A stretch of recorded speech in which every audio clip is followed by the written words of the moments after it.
Joining me today is Henrik Palmgren. He has been the host of Red Ice Radio since 2006 and editor-in-chief as well as the webmaster of redicecreations.com since 2002.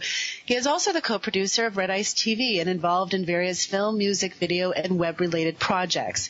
His first public speaking presentation was on the hidden roots of the European Union in Bath in the UK in 2010. And Henrik also creates the graphics and music seen and heard on the Red Ice Creations website.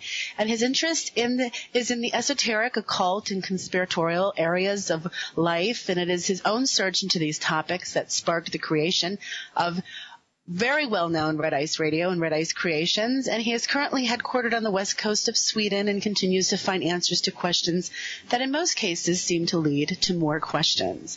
And I am really excited to have him here. I first was introduced to Henrik back in the fall of 2010, and I really just so excited to share his personality and his vast wealth of knowledge with all of you.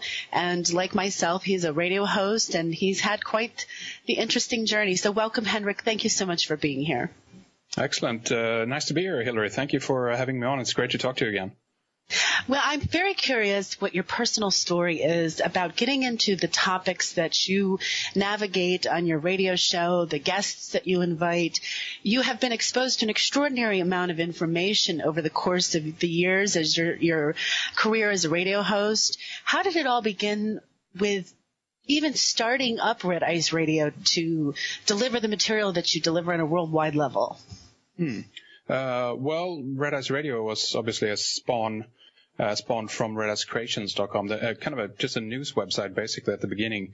I think I first booked the URL back in 2001 or something like that, and just published news up until 2006, where a good friend of mine, Christopher Morse, had his own radio show on the BBS radio network, and I was actually offered kind of a little spot on his show first as a kind of a European correspondent, if you will.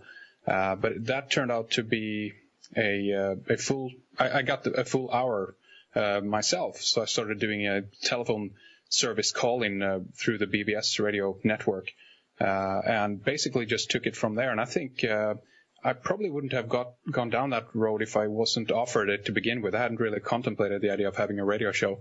But that was still pretty early in the whole podcast, era, as it were. I mean, now there's so many radio shows out there, and it still was back in 2006, but there's quite a bit more around these days than back in 2006. So in that regard, I started up basically on a request from a friend, and has developed, in various different areas and topics since that point. There's just so many things that have unfolded, and I've been thinking about the idea of what actually started the whole process as well, why I even started the website to begin with. And I think in the past when I've been asked that question, I often asked 9/11 being the reason for that, as so many other people have as well. But actually thinking about it more, I actually think the movie The Matrix, come to think of it, is actually probably the biggest influence on the idea of looking behind the veil of what is going on in terms of reality. And then things have obviously on a geopolitical scale just unfolded since 9/11 more and more and more. But might seem kind of weird, a movie like The Matrix to spawn these kinds of ideas. But I guess that's actually, that is it for me in that regard. And so many things I've added on from that, of course. But the whole idea of looking into something on a deeper level, looking at the Matrix, looking at reality at large, and then obviously from that, both on a metaphysical level, but also on a geopolitical and conspiratorial level. I mean, a movie like The Matrix can be seen from so many different angles and levels, and I think that's one thing that has developed for me throughout the years, that whatever level you look at and try to figure out, as soon as you feel you have the grasp on one of the levels, at least a little bit, then there's just an endless amount of more levels to that, going all the way from the physical up into the metaphysical. But I think the Matrix movie actually has been a big influence, probably not only on me, but a lot of people out there as well. It's coming up all the time as a reference. Yeah, and worldwide influence. Your show has gained a worldwide an audience that listens on a regular basis, and the material that you share ranges from everything from health and healing to exopolitics and everything in between. When you began the show, did you have the intention set that this was the material that you wanted to get out? Yeah, I think so in one way. I mean, these are just things I've always personally been interested in. And this goes back, obviously, further back than just the movie Matrix that came out in 1999. This goes back way back when I was much younger. Always just had an interest in mysteries, basically, of the world.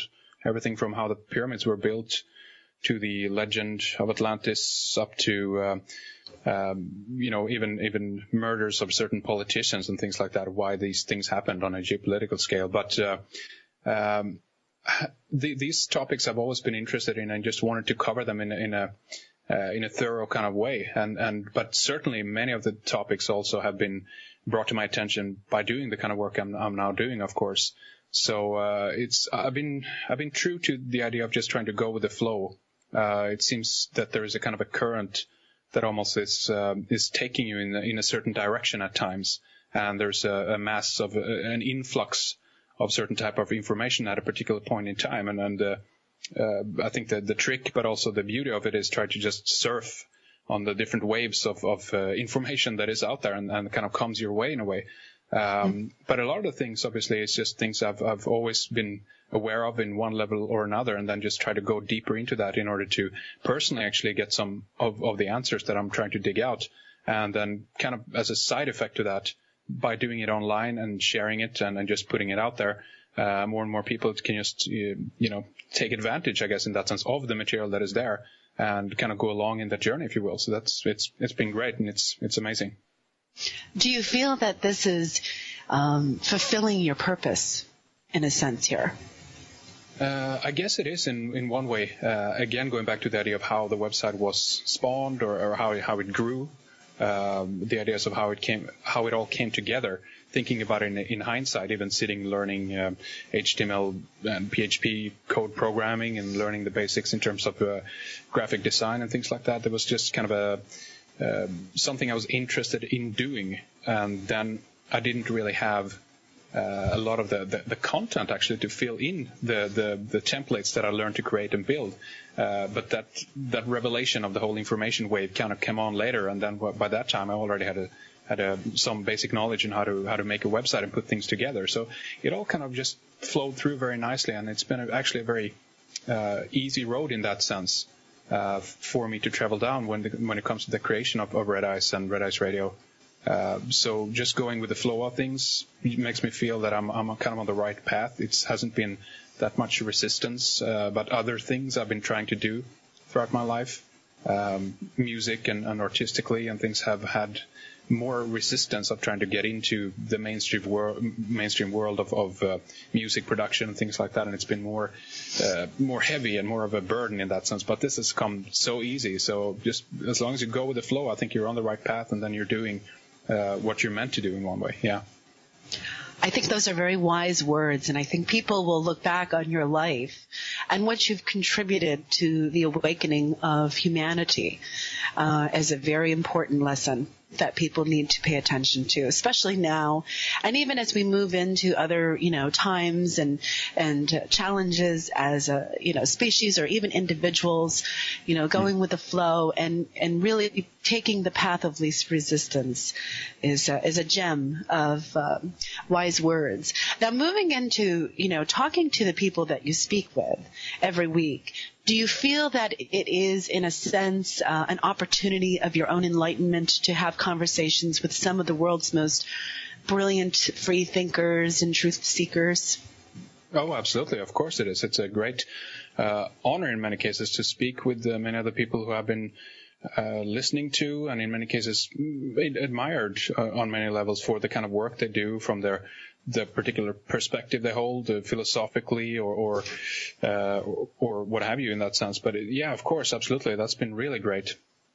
to get an opportunity to get closer, to some of these people as well. And also, alongside that, also obviously discovering that these are also regular people, just like anybody in that sense. And they're just doing the research, doing the work, and as we all try to do. And in some regards, I can feel that if you might be a listener from the outside, sometimes you might feel that, oh, this is a crowd of people who have, tremendous inner, they're on the inside in some way. They have access to information that I don't have, or something like that. But what I've noticed and feel in most cases is that the answers are there to find for anybody, and it's basically just about time. Those who have time and obviously interest, and then who are in that flow that I mentioned earlier, that those people are obviously they have something special and hold something special, but at the same time it's not a unique thing. I think everybody can tap into the stream of knowledge that is out there, obviously. And I think it, for me personally, has brought a more human perspective to everything, and it makes it a little bit more, you get a different perspective on it by being on the other side of a mic, if I put it that way. Yeah. Well, I can relate on some levels. Thank you. Sure again. Thank you for sharing that. I think the listeners will enjoy that. Not only mine, but yours that are listening, because I think your personal story is important to people, because you really do allow a certain level of frequency to ride, the world wave, if you will, in just being who you are and allowing that flow to happen. You could very well just say no to that flow and choose not to do what you do. And, they say eventually somebody else would rise to the occasion, but you have a distinct, unique energy signature that is, valuable for all of us. So I want to thank you personally for the work that you do. Okay, well, thank you for that. That means a lot. It's I guess from my point of view, I don't see it as that big of a thing, I guess, in that regard. I don't, I guess at this point fully understand maybe the impact, or I understand obviously that we, have a lot of people out there listening to what we do, the radio show that we produce and so forth, and the TV shows and all that. But, to me, it's just, it's an average guy in one way doing an average kind of thing. It's just that it's happened to be on the fringe, if you will, in that sense, in terms of topics, if we compare to the rest of the mainstream. But thank you for that, Hillary. That's nice to hear.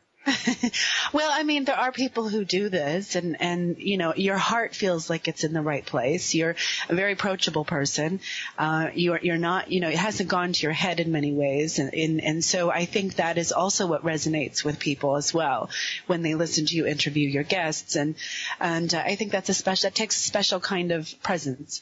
And now moving on, Henrik, I would love to hear some of your personal opinions on some topics and what really holds true to your heart, and where you're at now with what is going on, having been exposed to these different conversations and information over years, and presenting it in a way of an interviewer.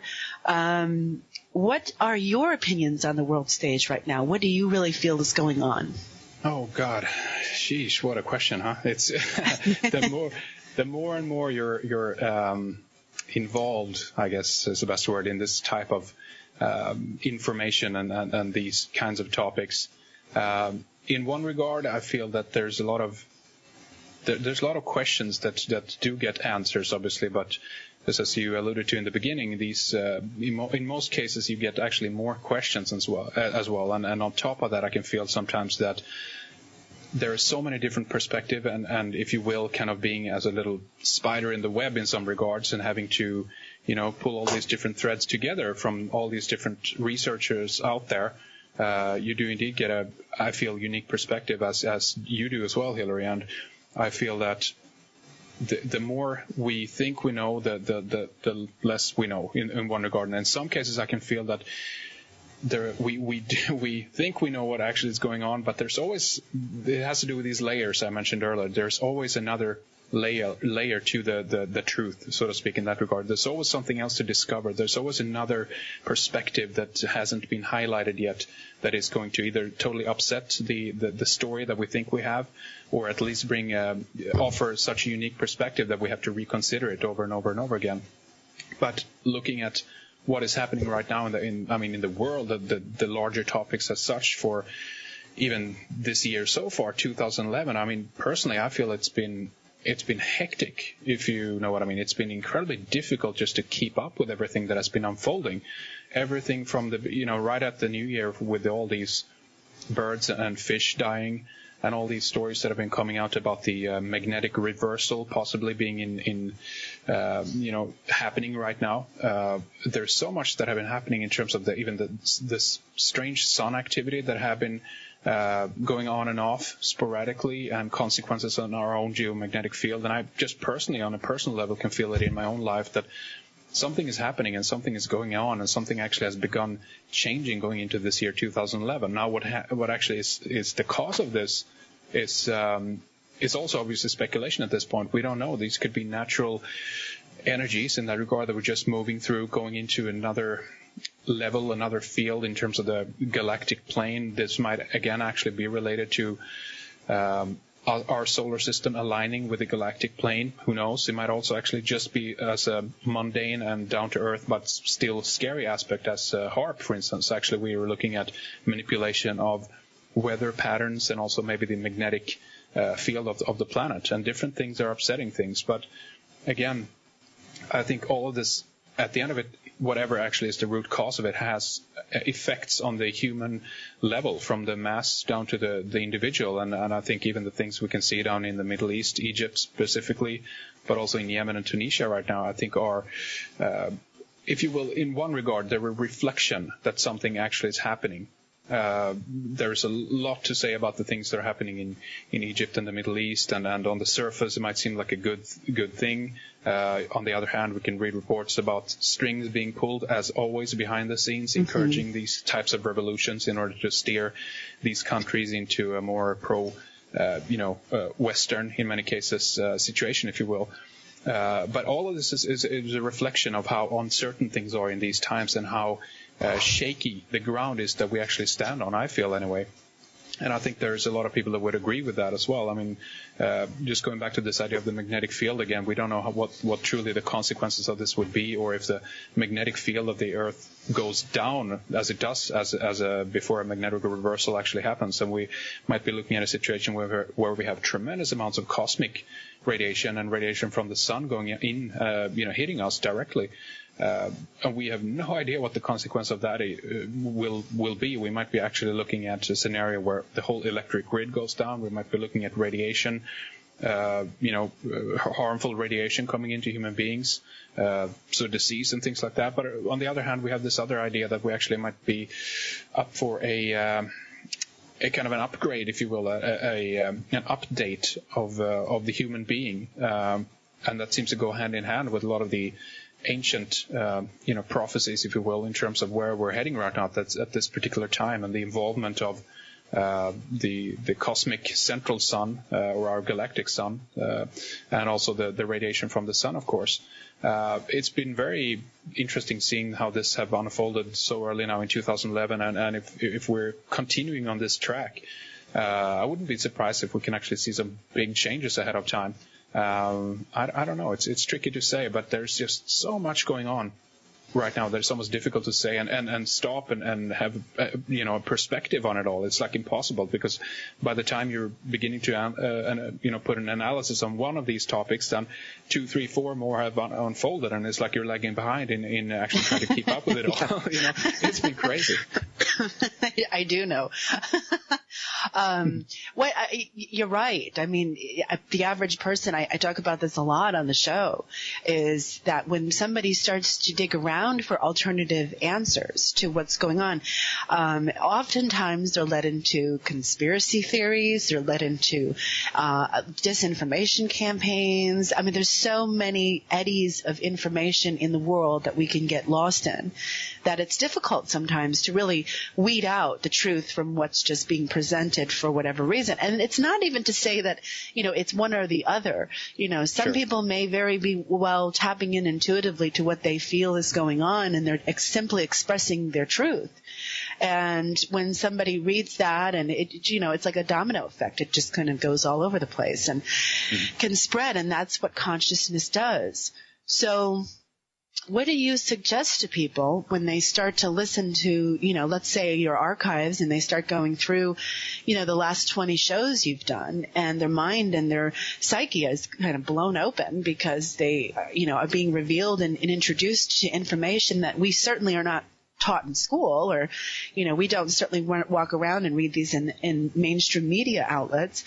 It's kind of like a birth, an instant transformation into another kind of consciousness. And what do you suggest to people to, be able to do that smoothly with as little pain as possible? Well, the question is if this should be with as little pain as possible. I mean, again, I remember myself listening to a lot of radio, reading a lot, learning a lot about these subjects, and I had a period, as I think most people do, if you're human anyway, you go through a period where things are just upside down. Black is white, white is black. Everything you don't understand pretty much what is going on anymore. But that's also obviously, just to say, Hillary, that's why you need to have a certain caution approaching these types of subjects. It's been mentioned by other people that, again, these are occult subjects in some regards. These are sacred subjects also in some regard. So you can't just throw yourself into it and believe you're going to, have all the answers right away or know everything right away. And I think that's, for me personally in a way, might be something that I have been a little bit different, that even though I didn't fully understand the context of something I was either listening to or reading or what have you, I just carried on because I had a hunger for information. And even if it contradicted something else, I said to myself, okay, well, let's just, let's keep it in mind. Let's have it there. Let's put it to the side, for the time being. But I'll continue to process other type of information or, read or study, and then move on from there. And eventually you build your own little view of the world in that sense. And I've always personally been of the opinion that truth is a subjective thing. I think the word truth has been thrown around quite a bit in this so-called movement, and it's been looked at in a kind of from my point of view, it's been kind of it's a little bit filthy almost to use this word in these times, because there's just so much information out there that are contradictory. And I think that for all of us or all people out there to agree on one single objective truth is a big lie, actually, in that regard. And I think that truth is supposed to be subjective. It is subjective, at least from the point of view of the human experience. And so hence sometimes, obviously, I do get email from people who are new to our program and programs like yours, Hillary, and others out there as well. And they understand this pretty quick, of course, that, wait a minute, here are contradictions in this. One guy says one thing, and then another lady comes along and says another thing, or vice versa. And this is just the way it is. It's just the nature of reality. And that's why you need to have a philosophical approach in regards to these subjects. And you shouldn't define and rule your life accordingly, at least not to begin with. You should be open-minded, I think, and have, be humble to these topics and think, okay, well, I don't have all the answers, but at the same time, neither do these people, just because they know a little bit more than I do on certain regards. So, again, taking that step back and zooming out from the whole the picture, and don't be too close, but actually have a little bit of perspective between yourself and the information. And some people are so hungry for the info, obviously so, that they just consume almost too much. And there have certainly been cases in the past, I know, where people are, it goes to their head in that regard. And I feel it's important at those times to just take a step back and take a little breather and do something else and disconnect from all of this. Because again, all of this information is in another level, and it's a strong word, but it's on another level, obviously manipulating you if you don't have the correct relationship to the information.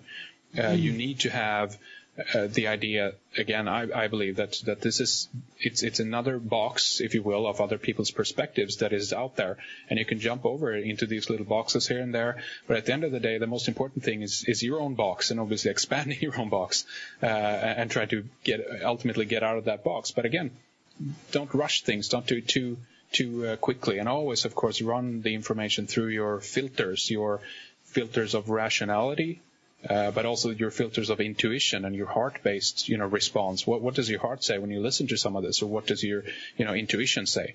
And if it feels right to you, absolutely, go ahead, because this is, again, when we look at reality and when we look at what human consciousness is, and when we begin to scrape on these types of layers, the surface, we discover that things are way much more weird, so to speak, than we thought they were. Maybe if we have a complement classical scientific education, or even if we come from especially if we come from an atheist background or something like that. But there's much more spiritual, consciousness-driven reality that is happening and unfolding. And therefore, again, we're back to that idea that truth is subjective. It's what you make it in that regard. That doesn't mean that there aren't certainties out there of what actually has happened in terms of history and all that too.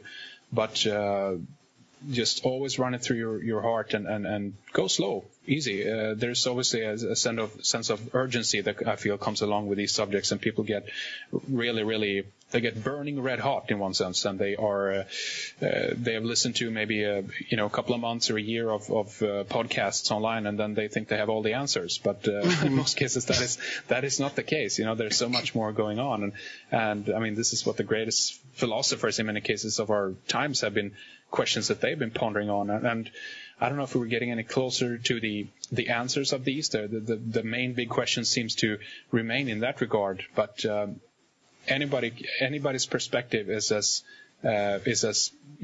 right as the other guys or the other girls. So intuition and just keeping your head cool, I think, is important as well, Hillary. Well, I appreciate what you just shared, because I think it's very important for people to understand this, because a lot of it happens every day. Do you feel, as I feel, and I'm curious if you feel the same, that entering into this realm, if you will, is an act of initiation? Because you really are not the same person once you even enter the door, and black is white and white is black and the world is upside down. You go through a sort of birthing tunnel, if you will, and it's an initiation. And then it's an initiation to be able to carry the information groundedly, and navigating through it with your intuition without jumping on the bandwagon of one person's theories and fighting another person's theories. And what I see many times is that there's, almost a discontent among, quote, truth seekers, and they're not willing to work together. They don't want to, Sure. They reject this person's theory, or they don't like them personally. Maybe they did an event with them at some point, or whatever happens to cause that. And then the followers, if you will, end up following one person and maybe looking at another's and comparing it, and then following somebody else. It's very similar to a lot of other things that we experience in life, where we take opinions and we really wrap our box around those opinions. So staying stable within our own center and within our own heart is really the biggest key. But a lot of people don't understand what that means. So in your opinion, what is standing in your center? What is being grounded in all of this? It is basically about listening to yourself, finding your own inner voice, finding your own fundament in that sense. What is your core and what is your center? That's nothing anybody else can tell you, I believe. That's something that only you can discover, and obviously understand the idea that you need to, in some regards, listen to other people's perspective in order to understand the possibilities of the different versions that exist out there, in order to have a reference frame, if you will, of, okay, where am I in all of this? How do I find myself? So obviously in that regard, just as we do as we're babies, when you're born into this world, you look at your surrounding. Oh, what does mommy and daddy do in one sense? But eventually it's time to stand up on your own two legs and walk and move out of the house and do your own stuff. And I feel it's the same thing here, because I totally agree with you, Hillary. I think this is an initiation process. Obviously, it is a death and a rebirth. It's an old classical, sacred religious initiation that is happening. I think that these traditions of these types of initiations have always happened in the past. And I think that they will always continue to happen in that sense. And the question is, of course, when you come out of that almost semi-religious experiences? Will you be one of the Essenes in one regard, or will you be a zealot? What side of that fence are you going to be on? I think that the important thing is to, again, keep an open mind and also be humble towards these topics, and just understand that whatever I'm thinking right now, I might be wrong. The other guy might be right. So just, take it a little bit slow and go a little bit easy, because in most cases you end up with people who are as dictatorial in their judgment of other people as the so-called dictators they're trying to, fight off, if you will, in one regard. They can critique politicians maybe for saying one thing or doing one thing, but at the same time they kind of end up being in the same way. They end up being as judgmental and as dictatorial in one sense, and telling you that's wrong, you can't think like that, or you're not allowed to talk about those subjects because those are false, or that doesn't exist, or what have you. There's so much of that out there. But again, that's just, I've always felt that just comes from a perspective of being actually still afraid, if you will, in one regard. It's about actually trying to protect the small little hierarchy that you have discovered in terms of the information that you've come across. That if you let certain things into that little reality bubble of yours, they're going to upset that pretty quick and actually pop it. So the better response to that is to try to block it out and say, nope, that doesn't exist. Whatever it is, people can read in whatever they want into this, because there's many different, reality bubbles out there. Either if you come to this from the conspiratorial bubble, or from the New Agey bubble, or from the spiritual bubble, to what have you. And I feel it's important to, again, expand your bubble as much as possible and let these things in. And if they shatter your worldview, so, well, that is it then. So go with it and try to work with it in the best way possible. But again, going back to your original question, Hillary, I think finding your center is about, in most cases, and certainly for people like you and me, this is more and more difficult, because we are involved in it all the time. We're doing interviews and we're hearing different perspectives, and we might be studying on our own and reading things. But what I've personally noticed anyway is that when I step away from it, that's the best time and best opportunity for me to actually get some find my own voice in all of this as well. It's difficult when you're in a position where you read too much or take in too much all the time to find your own voice and be centered, because you're still kind of you're like a ball on a tennis court. You're just being whacked back and forth all the time. And that's true even if you watch mainstream media all the time, contradictory information back and forth, and you don't have a chance to get in touch with your inner voice and actually listen to yourself. Well, what do I think in all this? What's my particular perspective? So again, it might sound weird in that regard, that this is all about study and learning. At the same time, it's also about taking a break from it. But again, I think that's how you achieve that balance, that you have it's a certain period of time in your life where you really study and really learn a lot of things, but then you need to, as Archimedes did, he took a bath. He needed to disconnect from the things he was trying to fix and solve. In terms of density, the old mathematical problem that he was trying to fix. And the only way he could solve that is his wife was saying to him all the time, you need to take a bath, you need to relax, you need to do something else, step away from the problem so you can actually get some perspective on it. And when he did that, that's when he actually solved the puzzle. He jumped in the water and discovered density. It's a great story to tell, but it's true, I feel. Whatever the problem is, trying harder and going, against continuing the grind in that sense is not always the answer to it, but just take a breather, step back, relax. Pretty easy. When I was listening to you talk, I was thinking of the journey of Neo in the movie The Matrix, and how, at one point he really didn't know who he was. And he questioned his abilities, and he questioned other people's beliefs in him as being, quote, the one.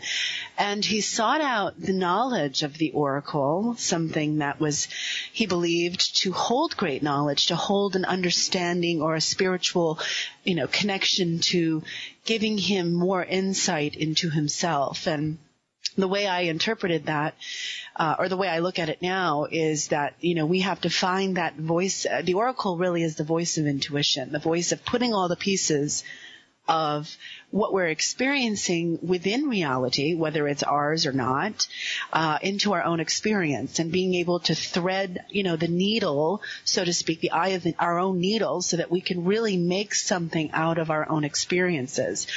And I don't remember who it was, but somebody told me many years ago that the greatest gift you can give yourself is to take a look at your own life and figure out your own experiences and what has been unique to you. And then when you go out and seek the information, when you seek the knowledge, you validate those experiences. You validate the knowledge that you already have inside of you. And you weave your own tapestry that really becomes or ends up becoming a gift to yourself and to others in your life and in the world, really. Now, he encountered along the way, since I think it would be fun to follow the quest of Neo, since that was your inspiration, he finds these very dark forces and things that just, the virus, the gentleman that represents the virus, and these things that seem or appear to be, against him. How do you deal with darker forces in your life? How do you deal with the things that come up against you, or when people ask you questions about what appears to be these evil forces in the world? What do you tell them? How do you deal with them? Well, I think that, again, going back to the Matrix then is a great idea of seeing how the story unfolded between Neo and Mr. Smith, how their particular battle and fight almost goes to the absurd. I think it's in the third movie where they battle each other and they beat each other up so bad and nothing seems to help. I mean, it's to the point of absurdity where they try to punch each other out. And obviously what Neo discovers is that it's not until he surrenders and gives up in one regard that he managed to overcome it. But I also feel that whole story is about letting the darker side. If Mr. Smith represents your polar opposite, your darker side, he also actually allows him to come into him. He allows him to merge actually in one way with him, which is obviously a classic idea of merging with your shadow and all that.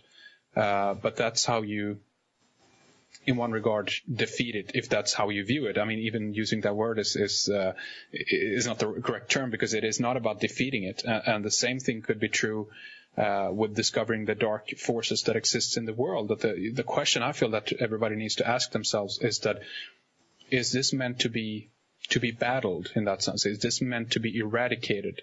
Or are we just meant to, in one regard, maybe not accept it, but think about it from the point of view of a philosophical concept, that we need to accept that it actually is existing in the world. It doesn't mean that we shouldn't do everything we can in order to try to prevent that from happening. But at the same time, if it's true that consciousness is the main, driver of reality, and if we create our own reality, then all the things that we see out there in the world, including the dark forces, however weird that might sound, are in one regard connected with us. They're stemming from us, either because we allow them to be out there, or we haven't learned to deal with them internally, so they manifest themselves externally. And there's quite a bit of people who have been doing work and research on this from various different perspectives, metaphysical or psychological. But I always think back to Paul Levy, a guy we had on the program many years ago, who talked about this in the context of war on consciousness and all that, but also what these darker forces in our world represent, and how, in one regard, we are responsible for them, but we continue to fight them in the way that Neo is fighting Mr. Smith before he realizes that he needs to actually merge with this force. In that sense, we try to make them separate from us in one regard. We try to beat them or thrash them or violently oppose them in some regard, and I don't think that's the solution in many regards. Again, it goes back to that idea that we need to have the same relationship, I think, to things that are happening in nature. Although most people would like to live in a kind of in a Disney World scenario where lambs and lions runs around with each other. What makes things tick, at least for now, doesn't mean that this might not change in the future for whatever reason, but at least for now, things are based on the fact that one thing eats another, and it's nothing evil about that. There's nothing bad about that. That's just how things work in nature. There's different ways that nature solves things in order to have its cycle. And same thing can be said about even the regular seasons. We have winter and a time of death, if you will, happening out in nature, and then we have a time of summer where things grow again, and usually the one enables the other one to exist, and they need each other. They have this kind of dialectic relationship, and again, I think that it's a reason why the powers that be have found that this dialectical way of doing things actually is working in the world, because they have mimicked it after nature. They understand that we need to have a Coca-Cola and we need to have a Pepsi-Cola to actually and let them, if you will, compete with each other. It's a dialectical relationship that they are having, these two products, and this is mirrored throughout basically all the big brands and products out there as well, of course, if we look at it from the point of view of marketing. But you have this two factions that are fighting each other, because that makes more and more people to join one side or the other. If you didn't have a battle of what is better, do you drink Pepsi or do you drink Coke or whatever? It's like it's a ridiculous thing, right, to think about this. But at the same time, it's like they understand that it needs that little level of competition. It needs that two teams playing each other, because then they become the audience, or they become the supporters of those, if it's sport team or a brand or what have you in that sense. So the elite, and same thing is true in politics, obviously. We understand this. Are you voting for the red side or the blue side? The left wing or the right wing? It's that idea of we're caught up in the dialectic, checkerboard chess game. And I think the same is true. We go back to the idea of balance again. We need to find a balance between those two different sides and realize that either we're participatory in this game, either we are Neo or we're Mr. Smith, but something else happens when we allow to let these sides, in one regard, blend or merge, or better yet, we take a step above it. We zoom out the picture and actually take a broader look at the chessboard and say, wait a minute, this is just a black player and a white player playing here. Why do I have to be involved in this particular game? Who set the rules? Who is that centerpiece that nobody's looking at? If we look at it from the point of view of politics of left wing and right wing, who's the head here in this relationship? So we're back there again. We're back to being balanced.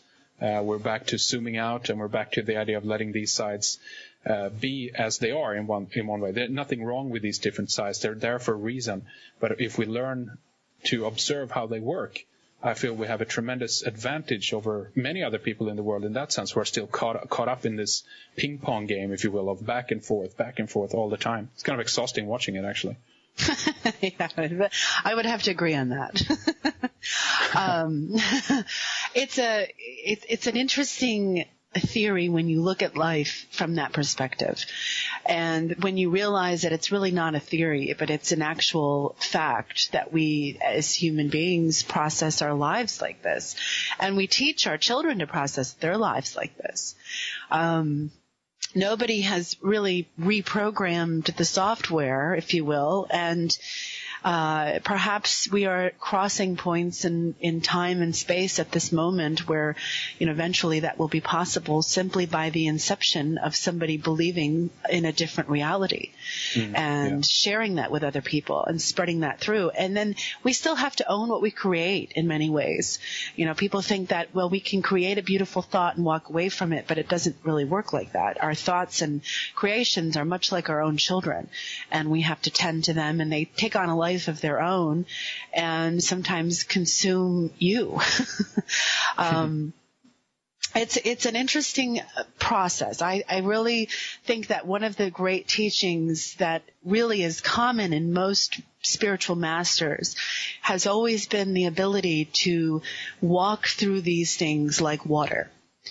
And if you can find a common truth, which there are many among all the different great teachers of this world who we really hold up as, examples of enlightenment or higher understanding, and we take a look at their common, threads of truth, we can begin to weave together a beautiful truth of our own, where we really take the best parts of all and create something that is spawn of that. One of the things that that movie, The Matrix, I've always found fascinating is that when Neo ended up waking up, from this Matrix created world where he could, feel and eat and do all of these things and wear whatever he wanted. And then he woke up and it was this stark, cold, machine-like room, where he was eating oatmeal-looking, flavorless stuff. I always wondered why they depicted waking up into the reality of the illusion as so much worse off than being in the illusion. What are your thoughts on that? Oh, that's a good question. I in some regard, I can't help to think that this has, on the first level, has to do with the Gnostic, background story of the idea of the Matrix. That in one regard, it's like you're living in the dream world, and then you wake up and then you realize that things it's not a dream, it's a nightmare actually in that regard. And so on the first level, I feel it has to do with the idea that things that are of the physical plane are not that pleasant, if I put it that way. There's sickness there's disease, there's strife, and there's hunger, and there's difficulty in one regard. And again, it's back to that Gnostic idea, echoing some of the earlier religious cults and their particular relationship that they had to nature and even the human body in some regards, that this is like a prison that we need to kind of break out of almost, because we're trapped in this physical hell, actually, in some regards. So that's kind of there on the first level. At the same time, it's also an idea that they might be able to actually create the world that they want to live in.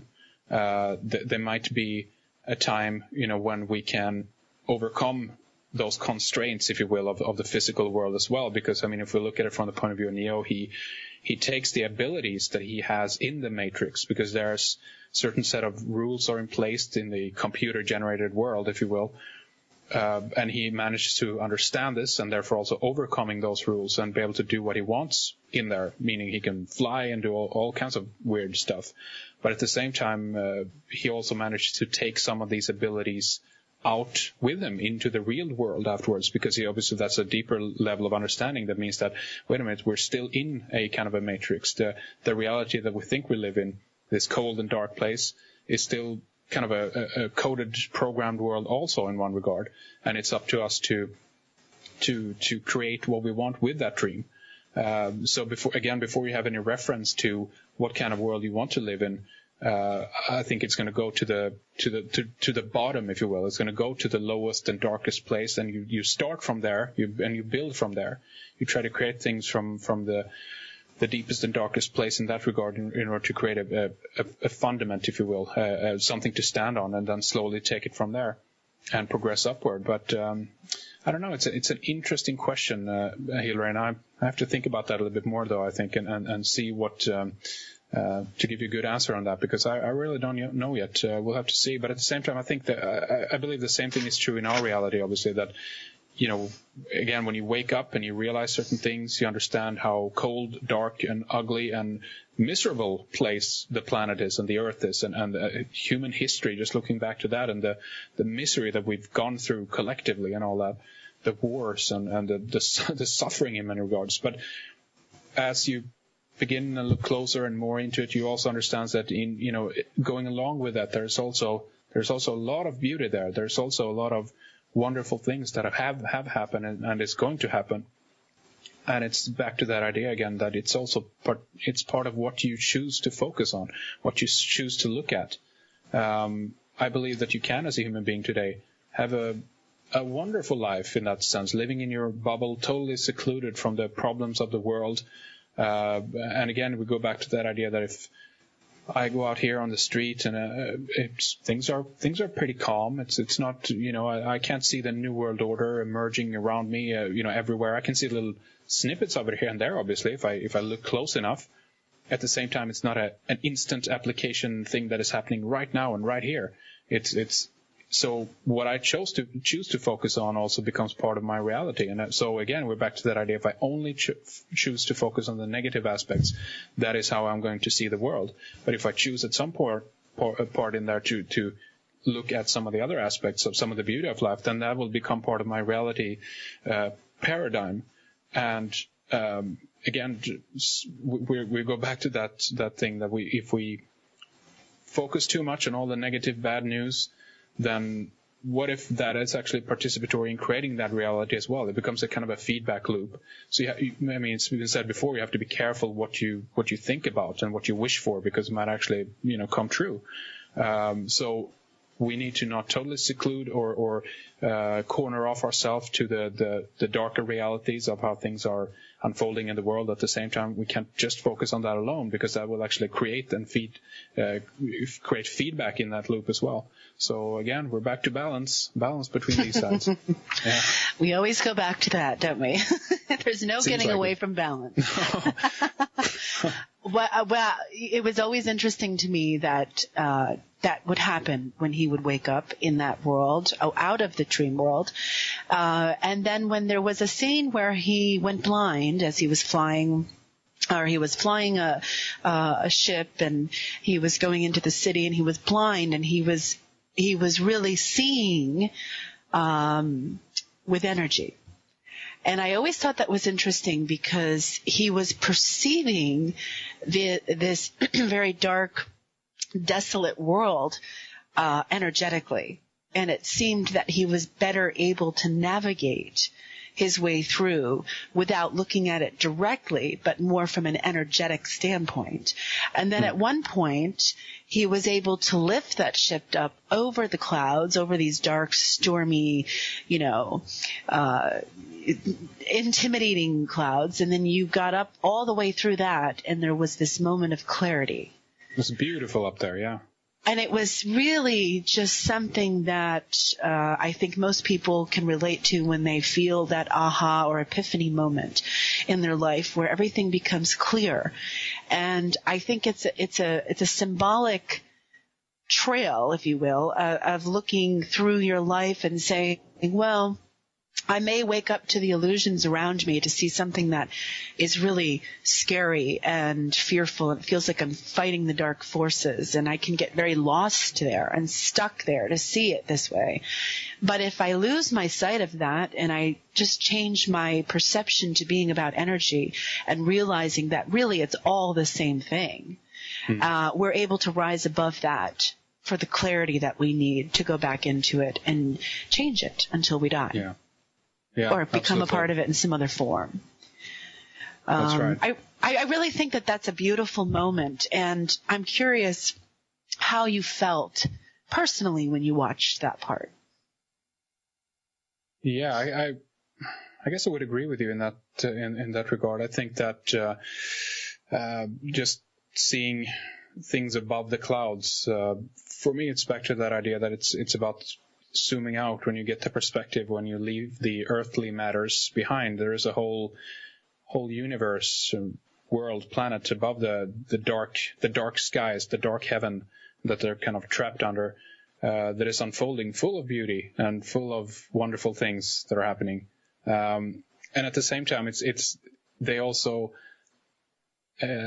interesting because they just tip over the clouds and then they begin to descend back again, obviously, because it's like they can't fight the gravity with that big heavy ship that they're in or whatever. But so it's also that idea that it's a revelation that it's out there and it's up there, meaning heaven, if you will, symbolically is there. Yep, it's a affirmation of that. But at the same time, it means that, but hold on a second, we need to go back because there's business to settle down here on this level as well. There's things that needs to be cleared up and cleaned up, if you will. And so he's chosen a path that is, involved in that process of cleaning up things, solving some of the issues, some of the problems, and trying to restore some balance to this very unbalanced world that they live in, where these machines have taken over completely and are basically eradicating, the human family in that regard. And I think in many cases that's true to what we are part of here as well and experiencing. I don't think that our that our experience is about escaping the problems that are here.